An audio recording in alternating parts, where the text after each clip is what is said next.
What played out in Jacksonville could have been any week in the 3 tumultuous seasons under Billy Napier at Florida. The Gators fell to Georgia 34-20, losing just another chapter in a season riddled with mistakes and missed opportunities.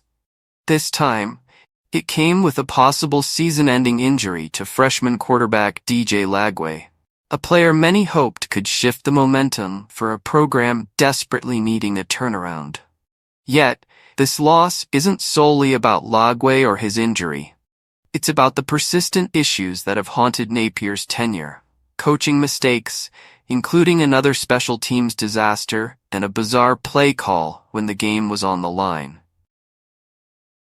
Napier claimed, "We had our team in position to win the game." But that sentiment quickly evaporated as the same confounding problems reared their heads yet again.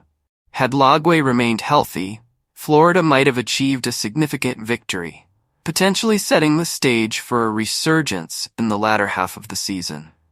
But in big-time college football, the stakes are high, and a coach's fate is often sealed by missteps rather than hypothetical scenarios.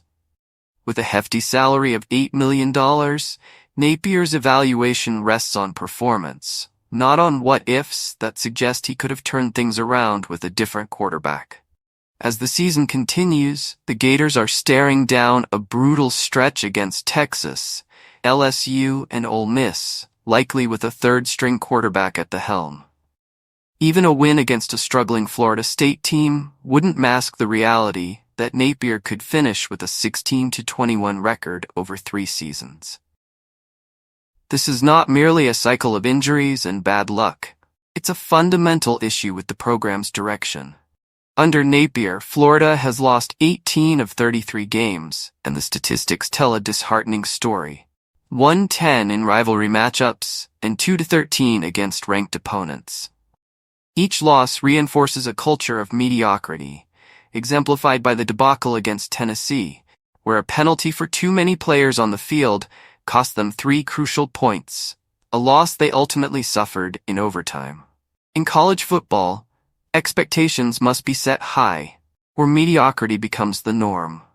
The Florida administration faces a pivotal moment: demand excellence, or accept continued subpar performances. In a crucial moment of the game against Georgia, with a run game that had been effective all day, Napier called to place the game's fate in the hands of backup Aiden Warner, with an ill-advised naked bootleg that resulted in an interception. This wasn't just a poor decision, but a failure to recognize the moment. A walk-on quarterback thrust into a pivotal situation against a formidable defense shouldn't be the one making the crucial plays. This miscalculation disregards the contributions of a defense that generated 3 interceptions and an offensive line that had been dominant. The running backs, Jacoby Jackson and Jaden Baugh, had found success against formidable defenses, combining for 138 yards on 29 carries. Tenure has reached a crossroads.